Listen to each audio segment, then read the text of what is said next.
Hello, my quilting friends. Leah Day here with episode 48 of the podcast.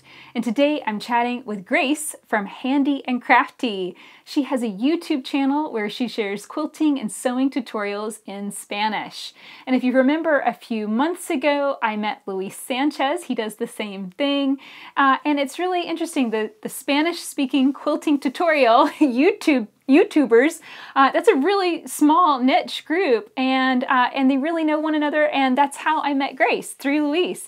So that was really cool, and it's fascinating to see all the different tutorials that are coming out in all different languages and from different countries.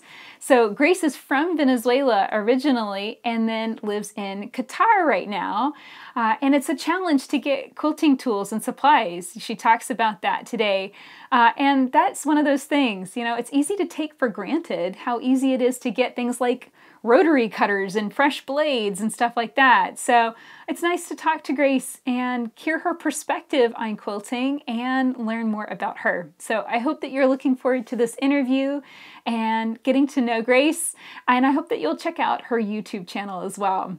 So what am I working on today? Just in case you're listening to the audio and not the video, I want you to know, number one, there are videos of the podcast so you can see the introduction and you can see what I'm working on. And then you can also find all of the images too in the show notes, which I post and link up. You can check them all out at leahday.com/podcast. So here's what I'm working on today. This is a little goddess cross-stitch embroidery. And if you listened or watched the episode from last week, you know I made a lot of progress on this in a really short space of time. And I gotta say, little bit of a cheat. I took this whole embroidery frame. This is a lap frame that you set on, but it's still kind of a big piece of equipment here. I took it with me to a karate competition. So my son was competing and it was his first competition, and I just decided, you know what? I am gonna be that mom that takes her embroidery hoop with her. And that's okay, because it was a really long day and I got a lot done, and I'm really, really happy with my progress. And we had a great time. You know, James got some medals and did a really great job. And it was just an adventure. You know, it was something new to try. So that was what we did this weekend. Now, as for what's kind of going on downstairs, my dad today has been cutting out 5-inch squares. I decided to do something kind of crazy. I've been quilting since 2005, and I have this habit that is a very bad habit, and that is I will see a print of fabric that I like, and I'll buy 2 yards of it or so and be like, I'm going to make a shirt out of that. Do I ever make shirts? Do I ever make clothing at all? Like maybe once a year I might make something. Like a few years ago I did the tunic challenge with Amy Johnson, and you know that was the last shirt I made, and that was 2 years ago. So no, I don't make clothing all that much. And so I have all these prints and I know I won't use them in quilts. So I finally got real with it, and just like I am losing weight with Whole30, I am losing weight with the stuff that I am holding on to. All of these fabrics, all of these tools, all these notions, all these things that I hang on to. And I'm actually asking, am I going to use that or not? And I ultimately decided that a lot of this I've been just kind of storing and stashing, and it has, you know, some happy memory or whatever from, like, you know, a trip that we went on, and I bought that fabric on a trip. But I'm probably not going to use it for what I thought I was going to use it for. So I've decided to cut my entire stash up into 5-inch squares. And I'm going to do something with them. I don't know what, but I'm thinking I'm also going to share them with you. It's huge amounts of fabric. I mean, it really is. This is, you know, 10 years plus worth of fabric stash. And Dad's been working at it for more than 2 weeks now, slicing it all up. And this is just the prints. I haven't even started to go into the batiks yet. But yeah, I think we're going to slice it all up into 5-inch squares and then make like little charm packs to put on the site. And the idea that I have is to do a friendship quilt sampler where you can get some of my fabric and you grab some of your fabric and mix it all together and make a friendship quilt. And friendship quilts are historical quilts. They're samplers where you combine fabrics with your friends and create a mixture. And it's usually a really scrappy quilt, but it's a lot of fun.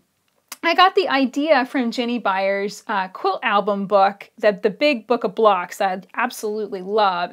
I think it's an essential book for quilting design. And I got the idea because, friendship blocks are some of the most popular blocks in the book. And, that's a repeating theme within quilting. And beggar blocks is another one where you beg your friends for scraps. That's another one.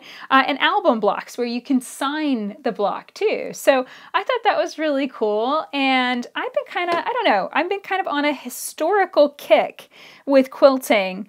And we have some podcast episodes coming up that I'm really excited about that we'll share more about this. But I'm looking more into the history of quilting, looking more into the history of sewing machines, and just digging deeper into this. And I think a lot of this is coming out of writing the book, Mally the Maker. So just in case you haven't heard me talking about this, I am working on a fiction novel called Mally the Maker. And I think the subtitle, I'm pretty settled on it now, so I'll tell you what it is. It's The Queen Inside the Quilt, or The Queen in the Quilt. We'll see if we end up shortening it. And so writing about this, and there's a grandmother character. Of course, there has to be a quilt, and there has to be a grandmother character, and there has to be a little girl that goes on an adventure. All of those things are great things.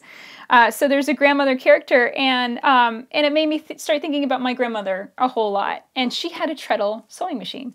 So yeah, little sneak peek there. I'm going down the treadle rabbit hole. And yes, it is a rabbit hole, because once you start learning about it, it's like, oh my gosh, this is so interesting. This is so fascinating. I'm so addicted to it. And I'm probably going to end up with a treadle machine in my near future.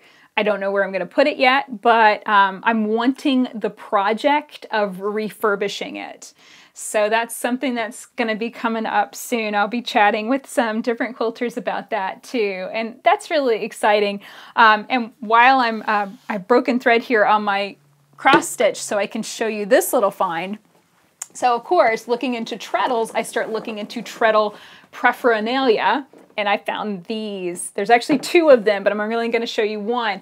This is a treadle drawer. This is a white treadle drawer.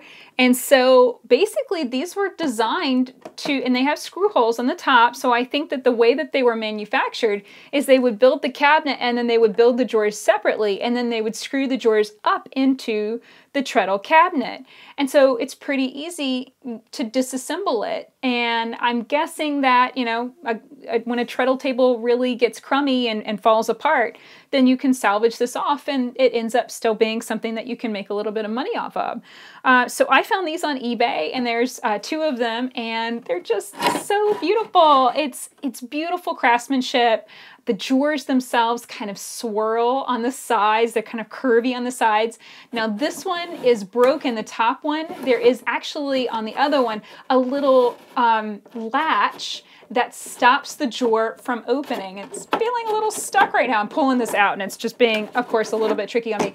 This one's broken, but the other one has a little piece of wood on the bottom that stops it from opening. So you have to open the second drawer and press your finger against the bottom of the upper drawer to open it up. I think that's so cool. It's just like a little natural lock. And, the seller on eBay suggested that might have been to stop, you put your scissors in the top drawer and that would stop a baby from pulling open the drawer and getting your scissors or something that they shouldn't be able to get a hold of. So I'm really excited about this. It's just a delight to find these little treasures. And I've been antiquing a little bit, which is not Josh's favorite thing to do. So I'm going to have to find some antiquing pals, people that like that kind of thing. My dad actually really likes antiquing, so I know I've got a pal to do it with him. And what I'm planning on doing with this, I'm planning on building another piece of furniture with it. So I'm going to take the drawer and build out wood around it to create a vertical cabinet, or I'm going to go and attach it to my existing sewing machine table. So I just need to fiddle around with it, but I will share a tutorial on it. Whatever I end up deciding to do, I will share a tutorial on that just so you can see how it all goes together. But yes, that is absolutely a rabbit hole that is so much fun. It's such a delight. And of course, then now I'm spending a lot of time on Craigslist and eBay. And I found a treadle that I can't stop thinking about. And I'm probably going to end up bringing it home with me if it's still there. It's super cheap. It's in terrible shape, but it's probably well over 120 years old. And that, I think the age is possibly what is, kind of caught my fancy. And then also possibly the terrible shape it's in. The irons are completely rusted. The machine itself is locked up. So I guess maybe the reason why I like the idea of it is that even if I get it and take it apart and tear it up, hey, it's in better shape than it was when it started. So who knows? It's one of those things that I think sometimes I'm craving a new project, and maybe that's where this is coming from. I've been finishing up so many older projects that maybe I need a new project, maybe for my wood shop to go play with. And I think it would be something cool to share in tutorials too, to share the process of, taking a treadle and, it's frozen up and figuring out how to unfreeze it and get it working again. I think that would be fascinating. And even if I can't manage to make it go, hey, I'll have learned something, and digging into it and meeting all of these awesome people that are into treadling, hey, that's been worth it too. So yeah, be looking forward to new episodes about this coming up soon. It's certainly a lot of fun. And if you have a treadle and want to talk about treadling, please contact me and let me know. Come on the podcast and let's chat about it, because I find this fascinating. And I do think a lot of this has to do with writing this book. And I think that's just one of those natural things that writing about a grandma makes you think about your grandma, and it's been fun. My grandmother's treadle, I think, ended up with one of my aunts. And I'm going to see if she can send me a photo of it, so at least I know what the make and model of it was. And I can remember my grandmother would always go upstairs to wind her bobbins. She had a machine downstairs and she had a machine upstairs. And she would always go upstairs to wind her bobbins, because she found that the treadle would wind it much more evenly than her regular machine, her electric machine. And I can remember that. We would sew together. We sewed together very rarely, maybe like 2 or 3 times the whole time I was growing up. But, those few times stand out in my mind. And I can remember she ran out of her bobbin, and it was an ordeal to get up the stairs in her house. It was not an easy process. And, she was like, I need to go wind a bobbin. She's like, all right, let me go upstairs and do this. So it's one of those things that has always stood out in my mind, is that a treadle winds bobbins better. Now, I don't know if that's true, but that was definitely my grandmother's opinion, at least. So yeah, this has been a lot of fun, and I can't wait to see where that goes. As far as regular home sewing machine stuff, I have so many different projects that are going right now, and I'm really excited about. The first one is this beautiful quilt behind me. This is Squares and Sashing, and this past week I got all of the videos edited and uploaded and everything organized together in its portfolio, and it's looking great. I'm so happy with it, and it really made me think a lot about the style of quilting that I was doing, 5 or 6 years ago, and quilting densely, and just how much bang for your buck you can get when you quilt on a smaller scale. And it's what I used to do all the time. And, not everyone wants to do that. Totally, I get that, totally understand. But it is a great way to build skill quickly. So, but just been thinking about that and kind of mulling that over in my head. And I'd love to hear what you think about quilting on a smaller scale. Do you mind learning that way if it gives you a lot more practice for a smaller amount of space? It's kind of this contradiction that I feel like quilters, on the one hand, I hear a lot of people saying, well, I want to quilt bed quilts. That's great. But then they don't want to practice, don't want to waste the fabric. I hear that a lot too. I want to practice, but I don't want to waste the fabric. you know, and then the cross of that is, well, okay, well, let's go put the ugly stitches on a real quilt. No, no, no, we can't do that either. So, I mean, we got to learn somehow. And, you know, when you stitch on a smaller scale and make those designs really tight and tiny, you're getting more repetition of the design, more bang for your buck as far as space and the amount of fabric that you're using, and gaining more skill quilting. It's all good. So yeah, that tutorial, this is actually a workshop, and it is 33 quilting designs. And so that's going to be coming up on March 14th. You can find this available on our website at leahday.com/square. And yeah, you'll learn how to quilt the designs in the squares of the quilt and then also in the sashing of the quilt. So if you have a quilt and you're like, well, it's got all these narrow spaces like sashing and you don't know how to quilt it, well, you have 17 different options, 17 different designs that you can stitch in the sashing. So I hope that you'll come and check that out and you're excited about this new quilting workshop. And so that is what I've been mostly working on. Now it's just time to create the learning guide and kind of write the pattern and pull all of that stuff together. All I've got to do is finish that up so it's ready for next week.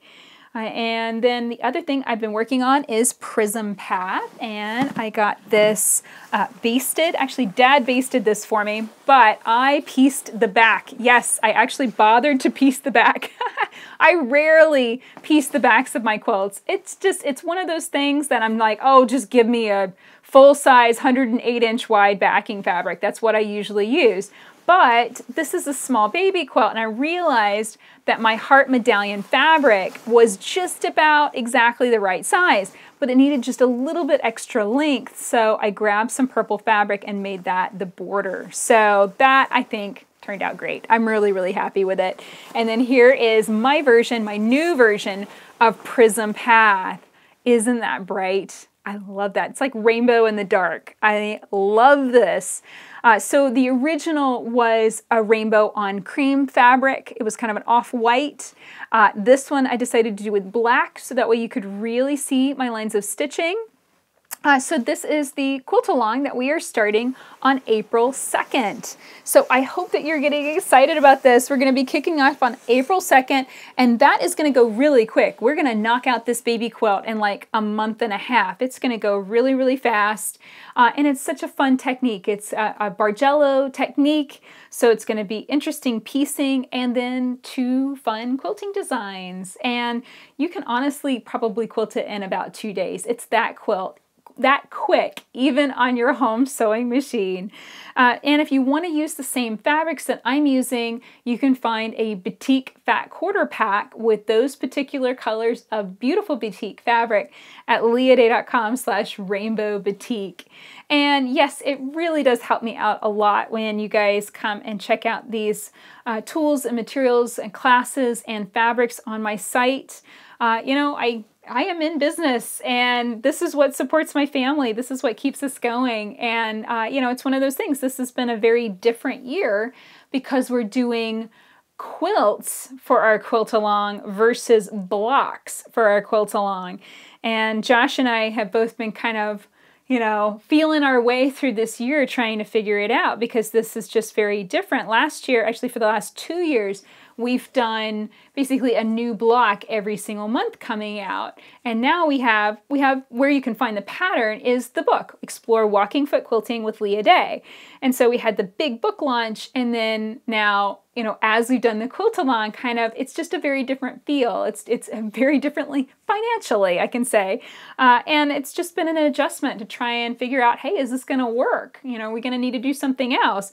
And I do think that we will start another quilt, a brand new quilt pattern, and I'm thinking it's going to be a goddess. I am pushing myself and challenging myself to create the videos and plan everything out so that you could make a goddess quilt with me step by step. So that will be something.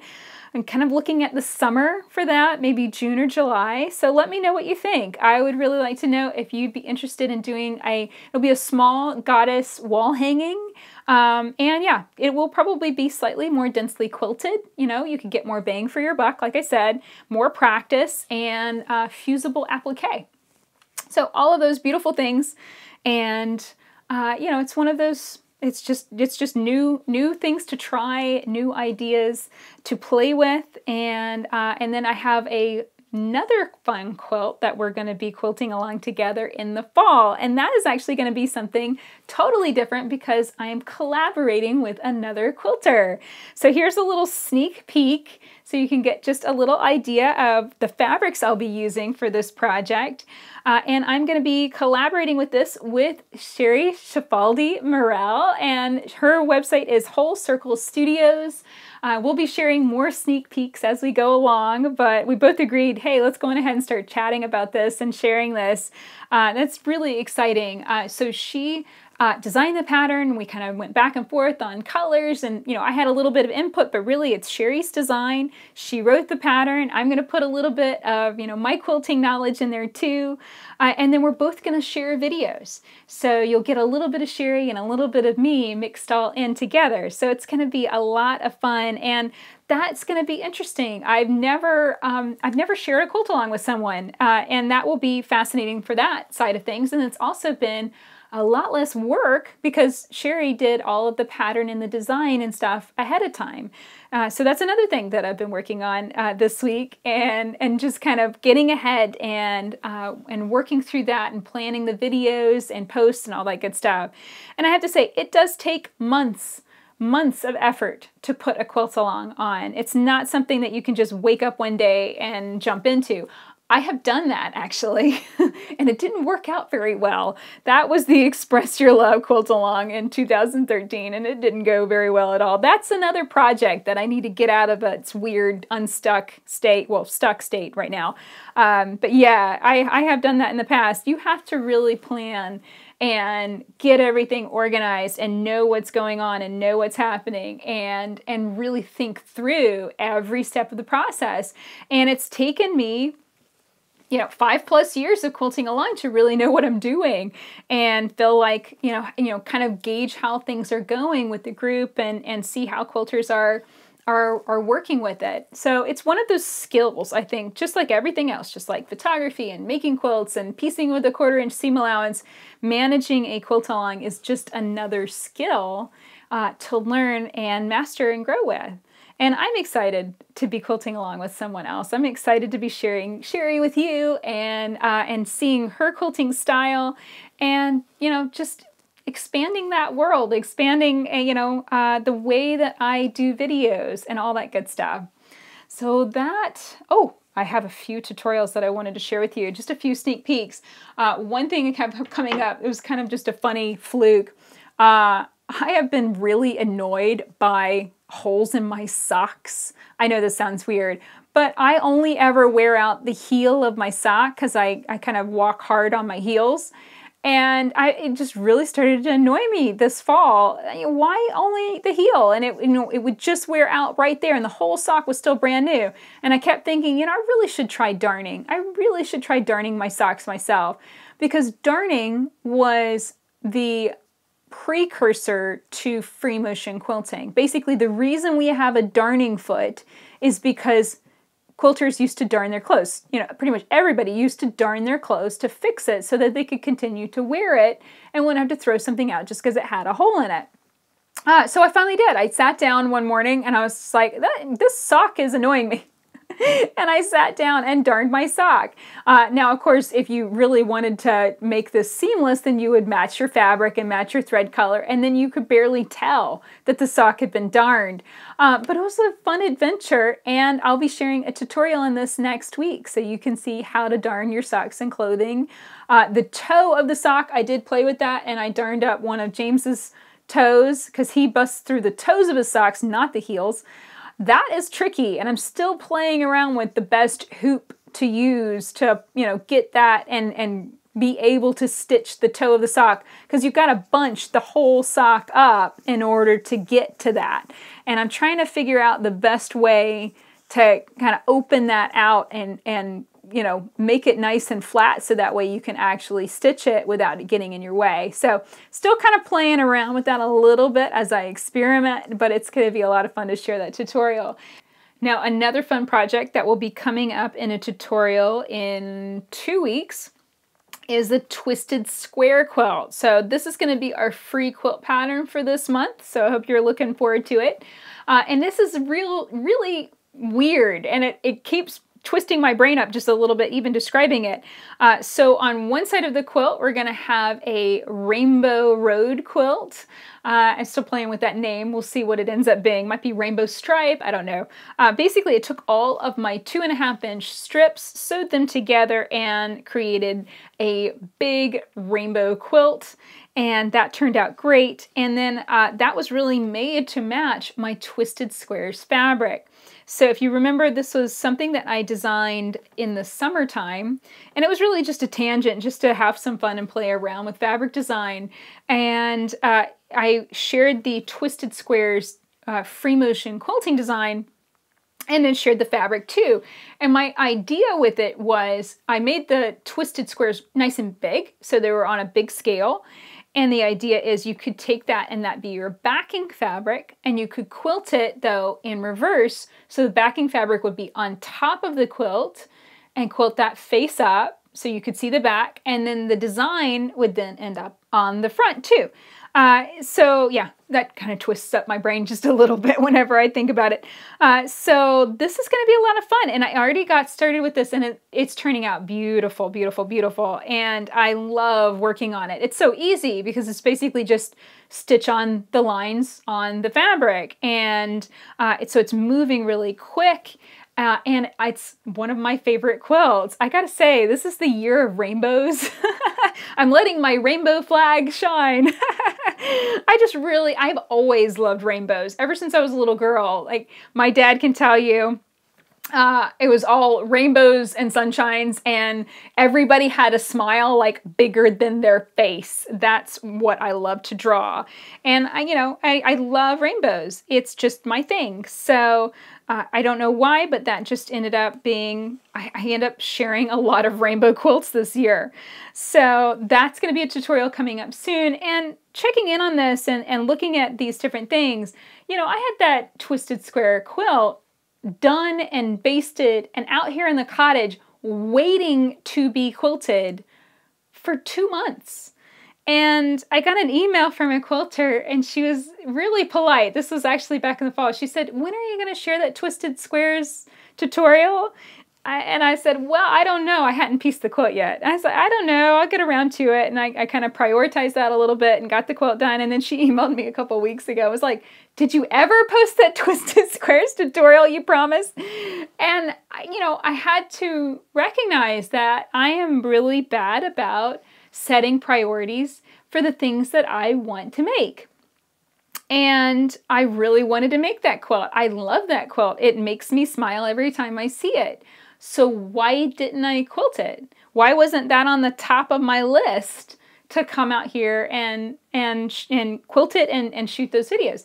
And I have trouble with this. I often will put my stuff on the very bottom of the list. And of course, when it's on the very bottom of the list, it stays on the very bottom of the list. And this is something that has to change.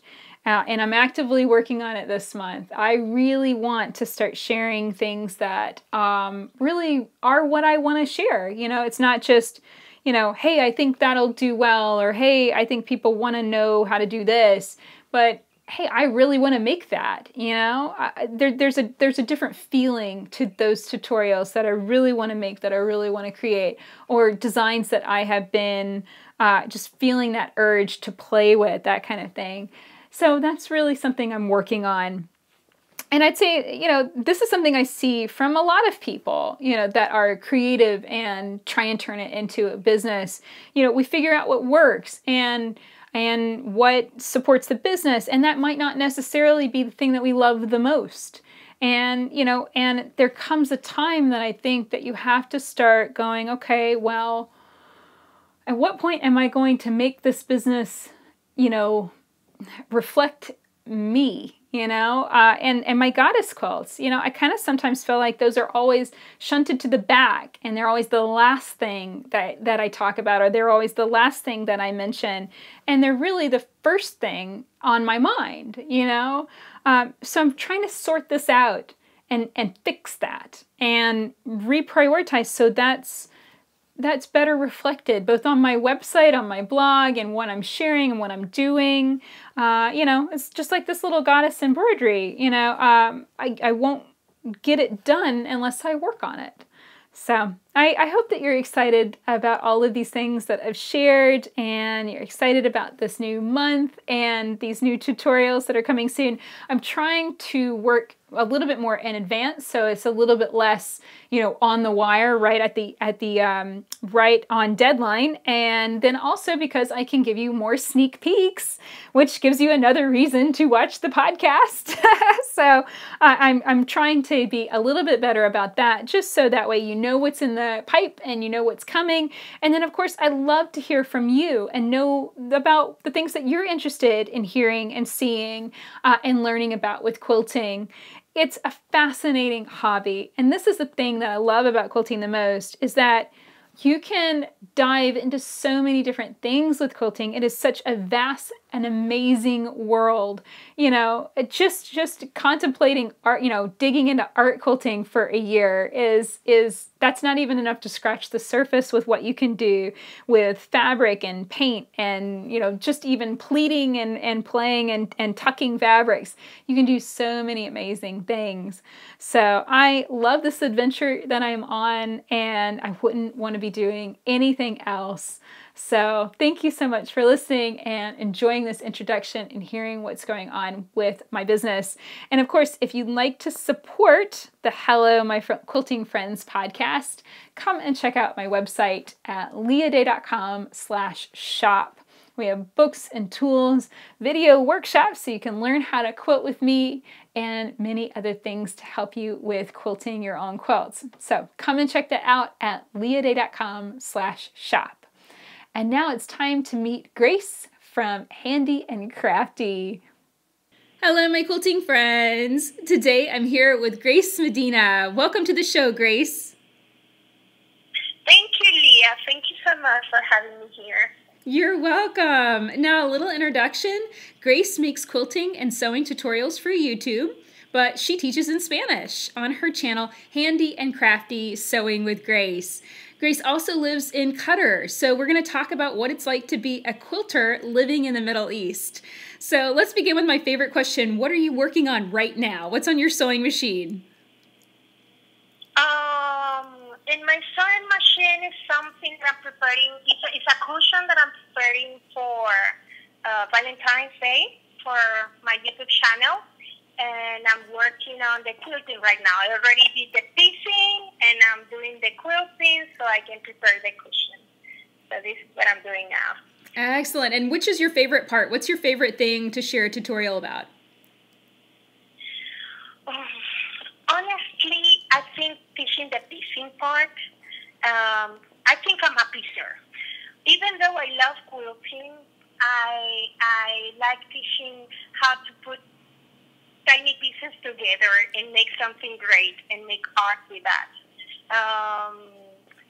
Yeah, basically this is what I love. Yeah, no, I completely understand. And there's so many quilters out there that just call themselves toppers. They just piece quilt tops. They don't even worry about the quilting. So I think that's perfectly fine. And that's a lot of fun too. So what brought you to living in Qatar? Am I pronouncing that right? Is it Qatar or is it Qatar? No, Qatar. Qatar. Qatar. Oh, okay, Qatar. Okay. Yes. So what brought you out there and living in the Middle East? Yeah. Well, actually, let me give you a bit of background. I'm from Venezuela. That's why maybe my funny accent. But I came 10 years ago with my parents. My dad works in the oil and gas company, and well, we came as a family to live here. I finished my university there, and I came to have fun and vacation for 3 months, be with my family while they live here. And suddenly I found a job and I stayed here. Later on, I found my husband, and then I found my kids. And then now I have my family here. I met my husband here. He's from South Africa. And we have 2 beautiful children. And yeah, this is what brought me here. I mean, I didn't plan it properly. It just happened, and initially I even changed career because I studied journalism, and I was ready to be the best journalist in the world. And eventually I had to change everything, and yeah, and now I'm quilting. This is what it is. I know exactly what you mean. Sometimes life just kind of leads you in the right direction, and then everything ends up working out. So that's really cool. So what's it like but to be... you know what I find amazing, Leah, is that somehow with quilting, I feel I can communicate.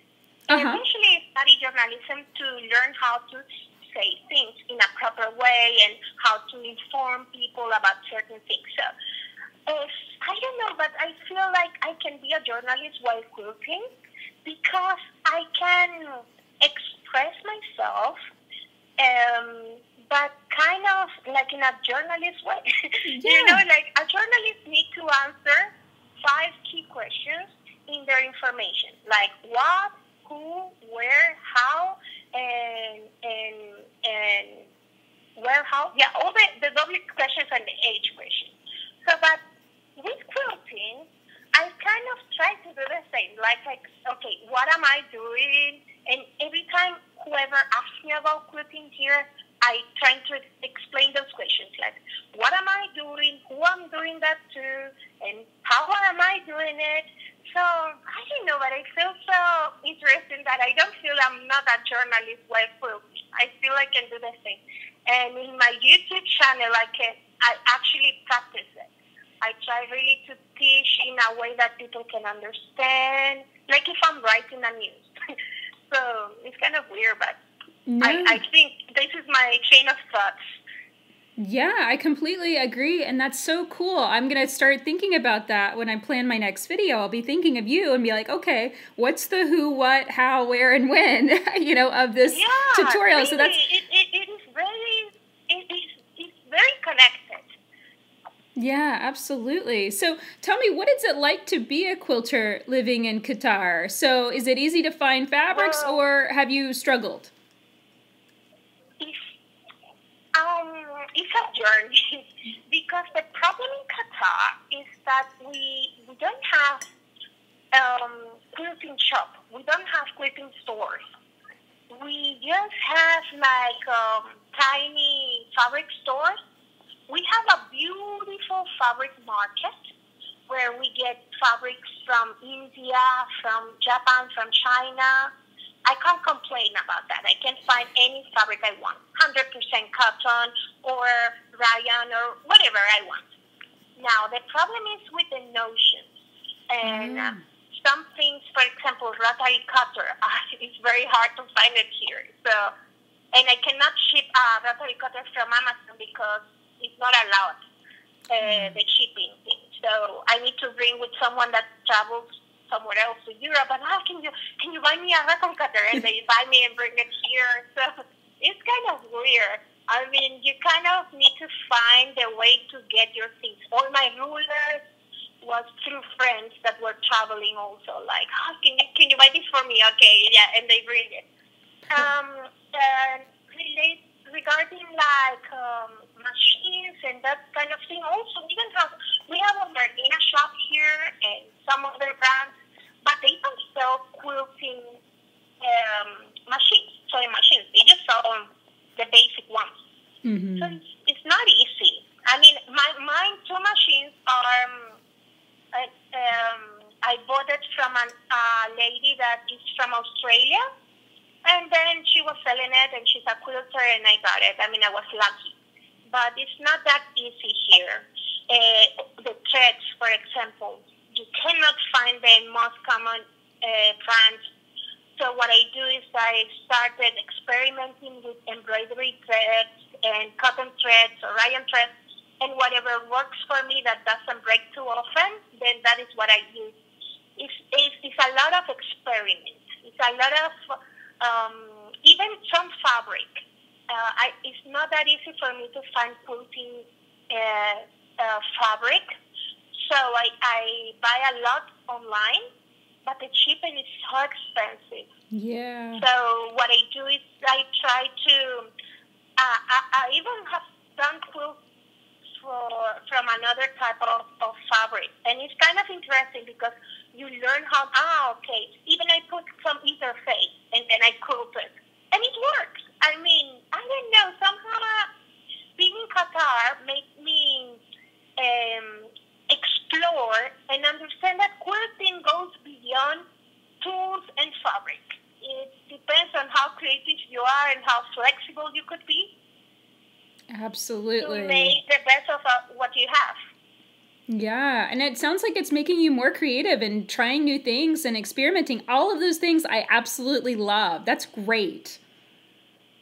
Yeah, and you know another thing, Leah, is that when I started quilting, I started, I wanted to learn because I was not in a quilting course or something. It doesn't exist here. There is a quilting group of ladies they meet in a university here, but the time they meet, I am not available, so I've never been there. And I started through YouTube and Crafty and all those courses, and eventually I wanted to find information in my own mother tongue, in Spanish, and I couldn't find enough or explicit enough, maybe, you know, with all the details, with all the things. So I started thinking like, maybe I should start spreading that information in Spanish. I have my friend Luis, you know, from Costa Rica, and another friend from Venezuela. She does videos. She lives in U.S. and she does videos in Spanish. Some couple of people in Spain and in Argentina. But that's it. I'm not more than 20 that really teach the techniques and the patchwork and quilting techniques. So when I started doing that, there was a challenge that I didn't have enough materials. I mean, how can I do it if I don't have all my notions and my things? Well, what I try to explain in my channel is how can someone do patchwork and quilting without headaching too much about the notion. It's not that it's not important, but it's not the main thing. It's not the main character in quilting and patchwork. The main character is your creativity and maybe knowing the technique so you can identify the materials and change them like tricks and tips. Also, in the countries, the people that watch my channel are mainly from Latin America and from Spain. And in Latin America, people have no access to those materials here, to all the things. It's not that popular. So I really like the fact I live in Qatar and I need to find out my own way. Because by teaching that, also people that don't have access to those, maybe because it's expensive or something, they also can do quilting. It's interesting. It's very interesting. Yeah, no, completely. And I love that. Think about it. I mean, any beginner is not going to have tons of tools. They're not going to have tons of rotary rulers and rotary cutters and stuff. They're going to have to be figuring it out from the very beginning, and they're going to have very little. I mean, I can remember my first rotary cutter was like a little kit, and it was a tiny mat and a tiny cutter. It was terrible, and I actually ended up using more of it for scrapbooking and cutting up photos that I did fabric because it was just all bad. But, you know, it was one of those things where it's like we all start at the beginning. So tell me about your channel. So that's Handy and Crafty Sewing with Grace. And how has that gone? You started 4 months ago, right? How has that gone sharing videos so far? Yeah, it's so new. Actually, my channel but yeah, actually, I started my channel in January 2016. Oh, okay. But I never posted anything. I mean, it's not like, it's just like I opened it. But I never posted. I was so shy. And it started because it started in August then, last year. But I also was not posting very often. And only 4 months ago, I started posting like more regularly. And I'm a baby in YouTube. I'm just half post 15 videos. However, I'm almost 1,000 subscribers. And so, I mean, I'm surprised because it's really like growing very quicker than what I thought.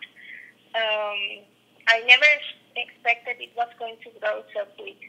And initially I made that, Leah, because I do some classes, quilting classes with young people here in Qatar. And then people were asking me like, okay, Grace, how can I do this or how can I do that? And I wanted to make videos like could be a support for my students when they go home and they can watch it and it can be in Spanish because mainly I do my courses in Spanish. And this is how it started. I mean, some things like, okay, how can I do a basic piecing? How can I iron it? And it started so. But eventually people were subscribing and I said, okay, I need to do something more because they were asking, like, how do I do this? And can I do this with that? I mean, they started asking and now it's a beautiful community. I have ladies from Colombia, Ecuador, Bolivia, Venezuela, and they just don't stop asking things. It's so beautiful. I mean, it's not YouTube is more than only the numbers of subscribers and viewers, you know. It goes beyond that. It's about the experience and sharing knowledge. It's an amazing experience that I've been having lately. Yeah, I completely agree. And the questions can really kind of push you to make more videos to explain. So anytime that I get a lot of questions on a video about a specific technique, that's always like, okay, if I get a lot of questions about that thing over and over again, that's a sign to me I need to just make another video about it. Does that the same for you?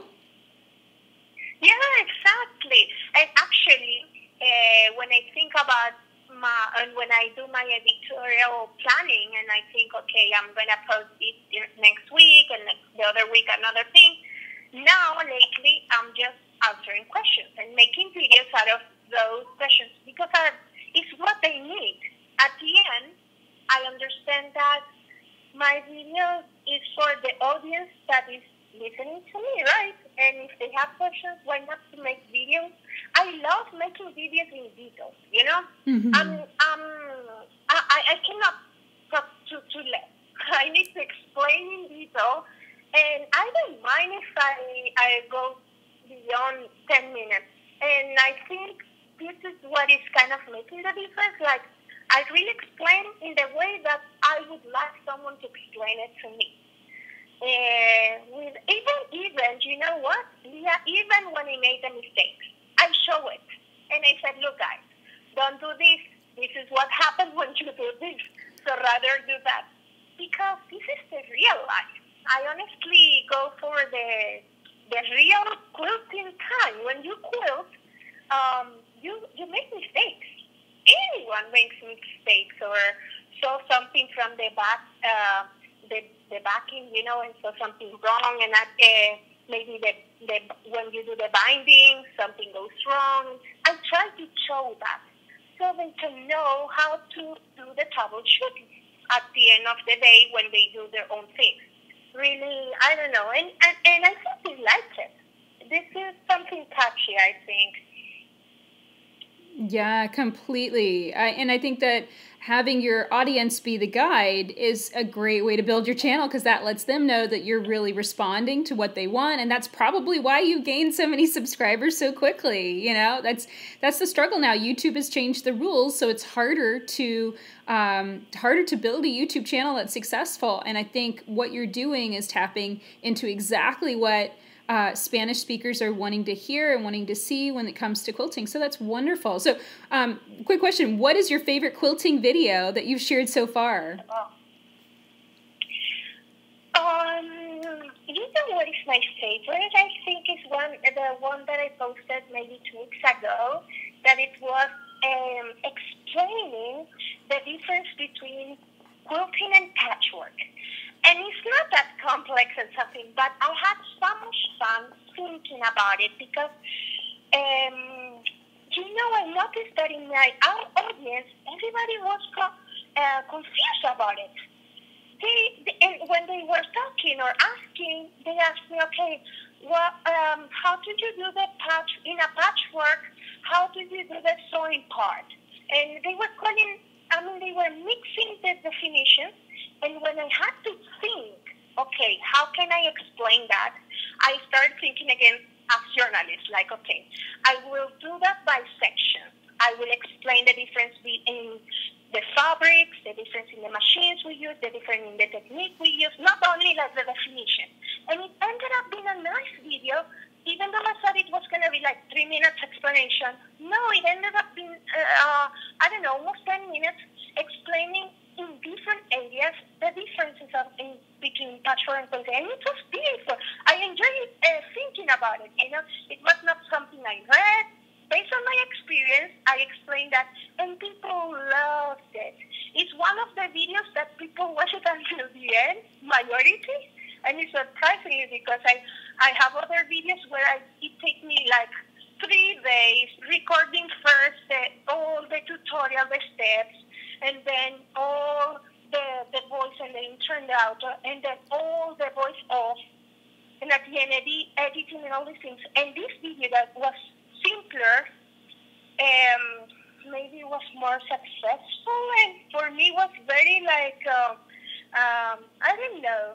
I feel happy I was able to explain that with another perspective than more only definition, Absolutely. That actually used to confuse me really badly when I was a kid. And when I got into quilting in my early 20s, I went to a quilt guild and I saw this beautiful quilting, like free motion quilting designs on a quilt. And I said, oh my gosh, how do you do that? And I only had the perspective of patchwork. So I actually watched that video this morning and it's wonderful. And I was able to follow it, even though I don't speak Spanish, I was still able to follow what you were talking about. And it was very helpful. So I'll make sure to link that up in the show notes so that way everybody can see it. So you've recently just had a new baby too, and you have a toddler too, right? How old are your kids? Yeah.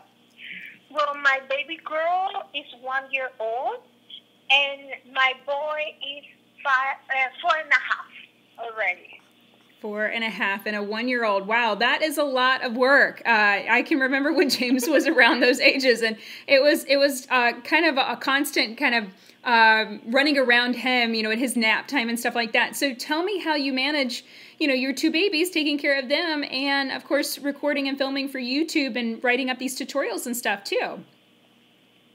Yeah, plus courses, live here and making courses here and there, plus orders. Can you imagine? That's a lot. Actually, this is very challenging. Thank God I have a wonderful husband, first.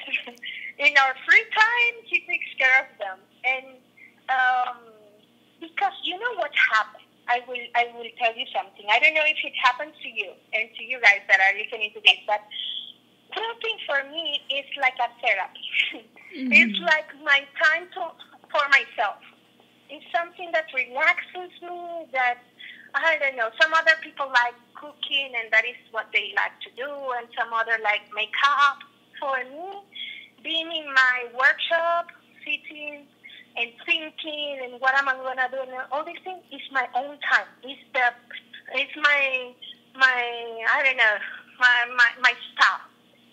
So what I do is that in the day I take care of my family, as everyone, and I use as much as I can the time when my baby sleeps, the nappy time, and in the morning when my son is at school, I work in my working room, and I let my daughter play with the threads and with everything.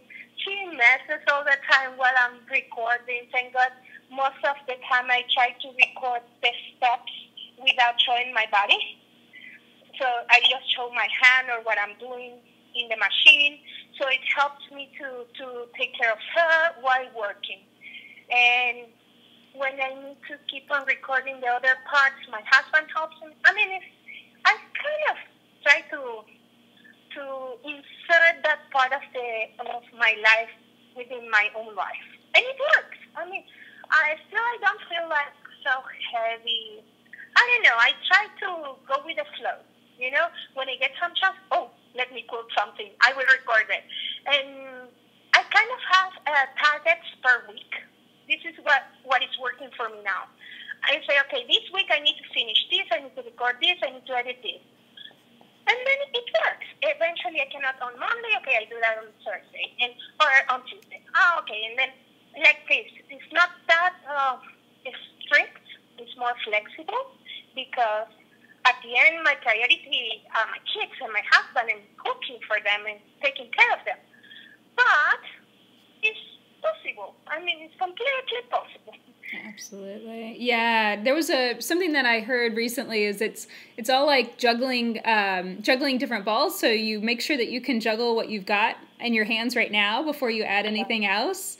And I can remember, especially when my son is 10 now, so it's quite a different thing. He doesn't take naps anymore at all, but I can remember I would put him down for a nap and I would set a timer. It's like, okay, he's going to be down for like 30 minutes. And I would, furiously go and get lots and lots of stuff done because I had that limited amount of time. It made me a lot more efficient.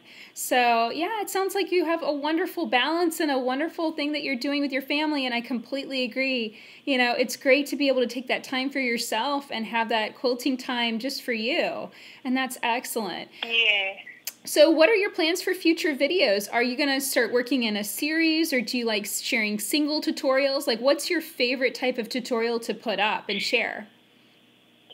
Yeah, well, actually, I was a little ambitious at the beginning because I think after the third video in my channel, I did a series of 5 videos that were very challenging. How to quilt, and you did something similar. Actually, you were one of my inspirations.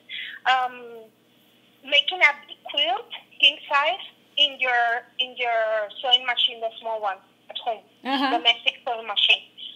And geez, that was challenging because I really wanted to show the whole truth. I mean, whatever happened to me, I recorded and I explained.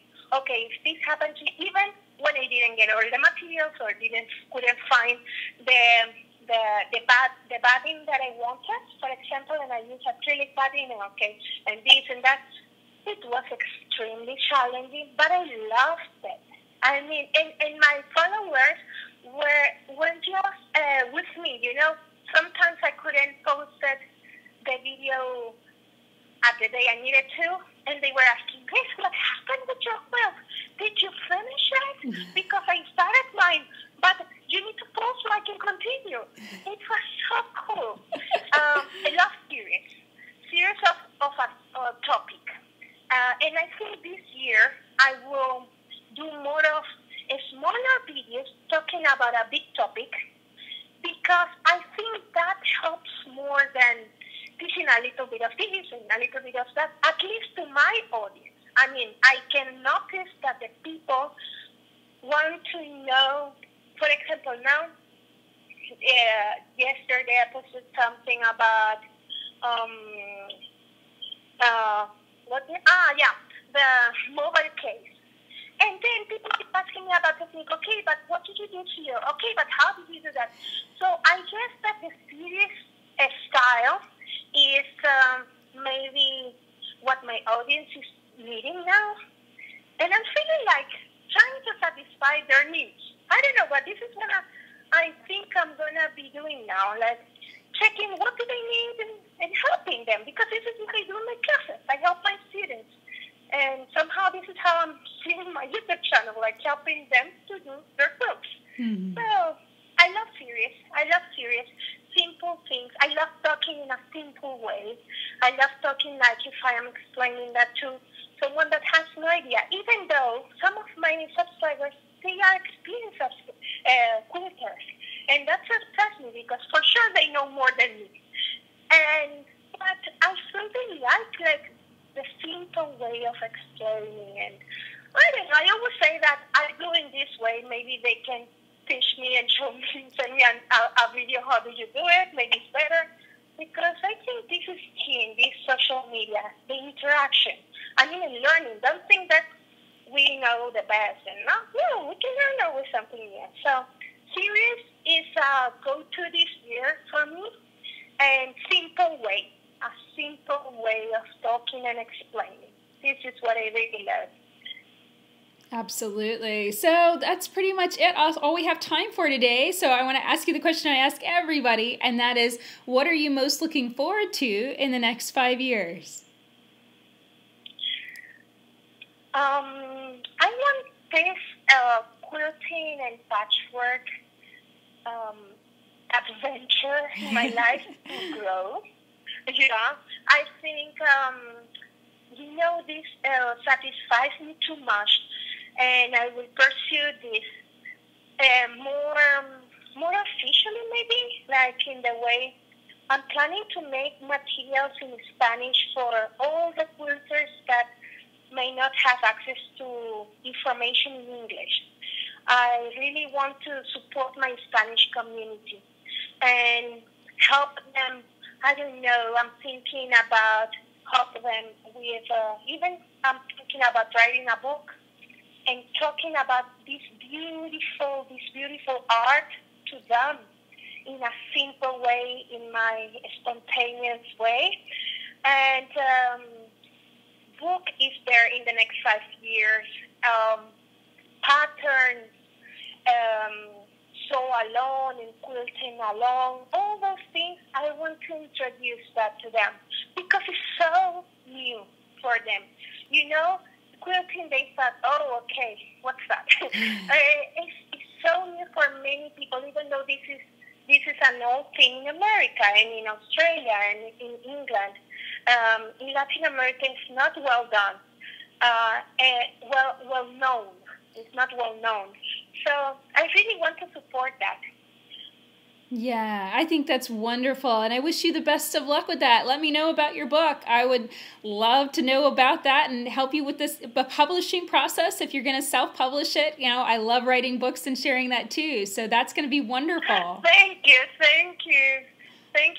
I have your books, and I follow them because really so amazing knowing and seeing the effort of people when they publish things. It's like documenting for the history. Absolutely. And we need more books written in Spanish. I think that's going to be amazing. So thank you so much for being on the show today. I wish you the best of luck. Thank you, Leah. Thank you for having me, and all the best. So that's it for this episode. If you'd like to find more episodes of the Hello My Quilting Friends podcast, check it out at leahday.com/podcast. We have a player that will play through all of the episodes shared so far, so you can binge listen for hours on end. Until next time, let's go quilt.